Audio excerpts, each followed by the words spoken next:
Okay, now we're moving on. We're moving on to the third level of superconsciousness. First level of superconsciousness that we did in the morning brachas was physical. Second level of infinite consciousness was emotional, which we just went through Pesukei de Zimra. Now we're on the third level, which is intellectual, which is really nefesh, ruach, and neshama.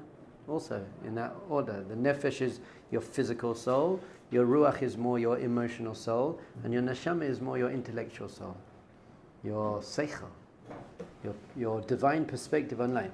So, the third section of the davening in the morning is the Kriyat Shema and its blessings. Kriyat Shema. So, the Shema is a mitzvah from the Torah. We have a mitzvah from the Torah to say Kriyat Shema twice a day. Unbelievable. And it's our battle cry.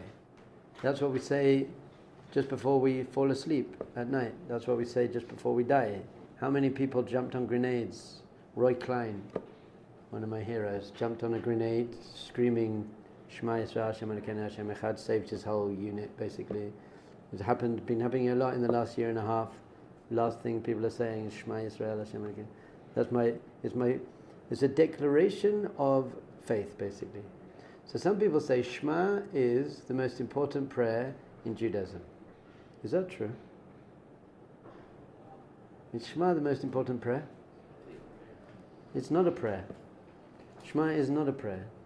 Use this, you can trick everyone. Walk out, get the most religious person in the Beis Midrash and go up to him and say, do you think Shema is one of the most important prayers in Judaism? And they'll say yes.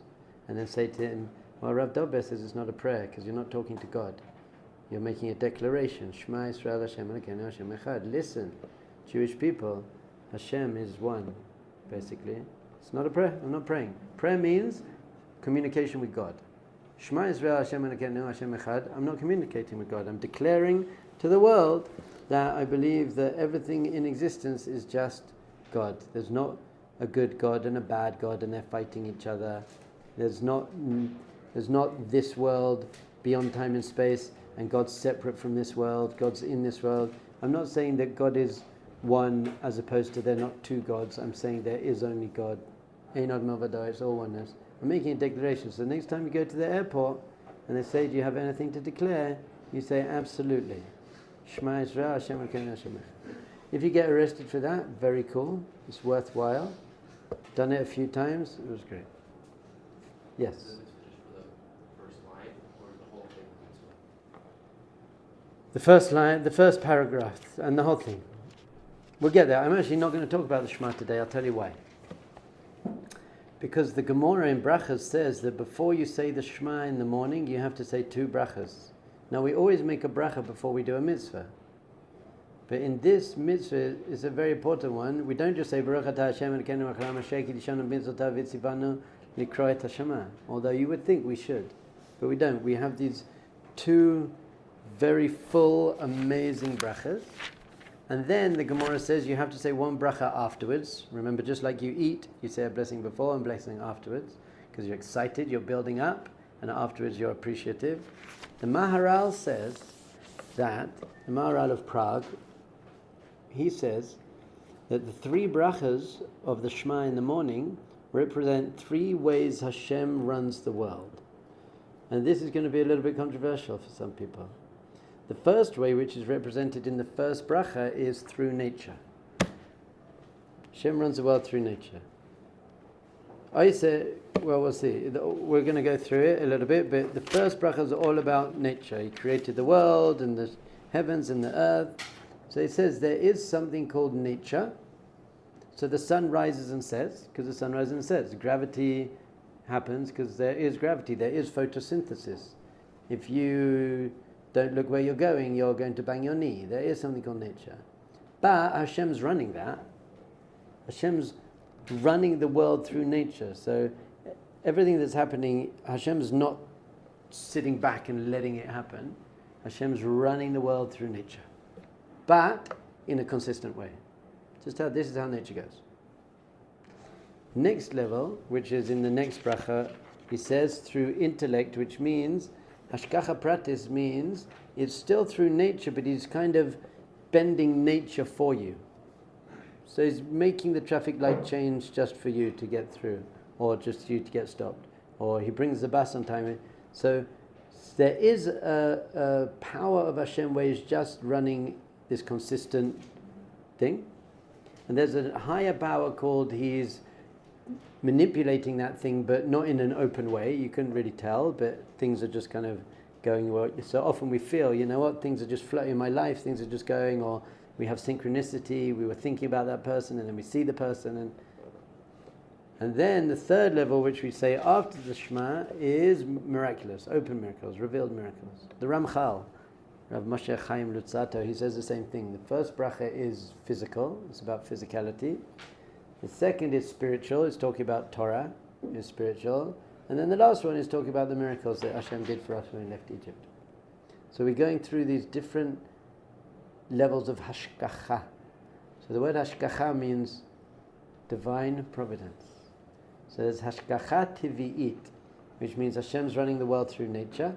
So for example, if you walk outside on a windy day and your hat falls off,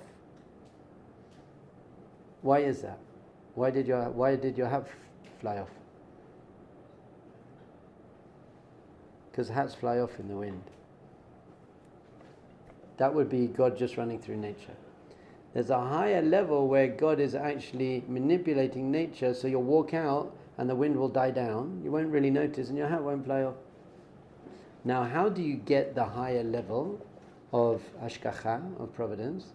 The more you recognize Hashem in your life, the more God conscious you are, the more He's involved. You basically, as much as you let Him in, then He's let in. This is the Rambam says this, and the Ramban says this. Many of our top philosophers are saying this. So according to your level of consciousness, that's how involved Hashem is in your life. Although even nature is Hashem involved in your life. There's nothing separate from Hashem. Even nature itself, you can't say there's Hashem and then there's nature and Hashem's just letting nature run. Hashem stood back and let nature run. It's not true. Hashem's in every particle of energy throughout nature. Everything's happening only through Hashem's Hashgacha. But the lower one is, He's just keeping it going. It's just the wind's coming and you walk outside and the wind comes and Hashem blows the wind off your head through nature. A higher level is not going to happen. So, yes? You mean then that if internally we turn the frequency more towards God and we acknowledge Him more internally, spiritually, then we will receive more His... Correct. That's exactly what the Rambam and the Ramban says, and the Maharal says it. The more we tune into Hashem's frequency, the more powerful is Hashem's influence in our life. I find this very, very empowering, because we basically get to choose how much Hashem is manifest in our lives. So if we're conscious enough, then Hashem is in our life more. Brilliant. So it's up to you. It's up to you. However, even if something happens through nature, it doesn't mean it's meaningless. It means Hashem saying to you, hold on, you're still in the world of nature. You can be right. You can reach a high level. So nothing is meaningless. You have to remember this. Very, very important. Nothing is meaningless. There's no meaninglessness. This is what emunah really means. Emunah means I know that nothing's meaningless. There's meaning behind everything that happens, even if it's through nature, because the meaning of that is I haven't reached a higher level of Hashgacha in order to deserve to be protected from this natural thing. Hashgacha means providence, maybe, overseeing. A mashgiach is the person in the kitchen who makes sure that everything is kosher. So a mashgiach is someone who looks over everything and makes sure that everything's running how it's meant to be. So Hashgacha means Hashem's involvement in overseeing what's going on. But is the guy just watching the other people cooking and stepping in, or is he cooking himself? Yeah. What's the religious viewpoint on things like climate change? If you put plastic in the sea, then you mess up the climate. Yes. If you smoke cigarettes, a lot of them, you get cancer. So you can't say, well, obviously God wanted me to get cancer because I got cancer, so if I got it, it means it's from God. No, God put into nature that if you smoke lots of cigarettes, you get cancer.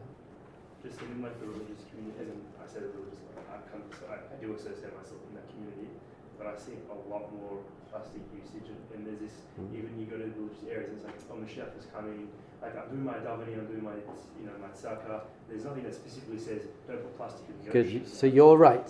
No, there is, of course.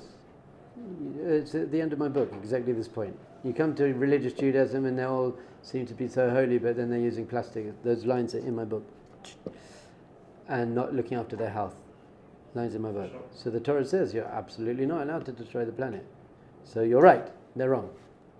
However, I had this question yesterday. It's like God, like in Bereshit, it says like use the world for man. Protect. There's like a conflict there. It's like no, it says use, not abuse. Yeah. Hashem gave us the world to use it, but then He says, take care of my world, because if you don't take care of it, you're going to destroy it, and no one can help you in that. If you do that, that's in Kohelet Rabbah. In the Midrash says that. So we're able to It's actually in my destroy book. the world. Oh yeah, and we're doing a pretty good job. And Hashem doesn't like it. So all these tsunamis, lots of even physical, natural disasters, are actually we make them. We're messing up everything. That's what we're doing. And Hashem says, Kohelet Rabbah, I'll find the exact place, says if you mess up the world, then what are we going to do? You're going to mess up the world, so don't mess up the world. So you're right. However, it's also taught by our sages that we always have to judge favorably. So how can we judge favorably? We can judge favorably by saying, you're right, it's not good. However, there are so many battles and challenges in life that you sometimes have to pick them. So they see that dressing modestly is more important than not using plastic. Now you could debate that, but for them, now we say, and in my family, Baruch Hashem, we say you can do both. Don't worry, you can. But I'm trying to judge them favorably.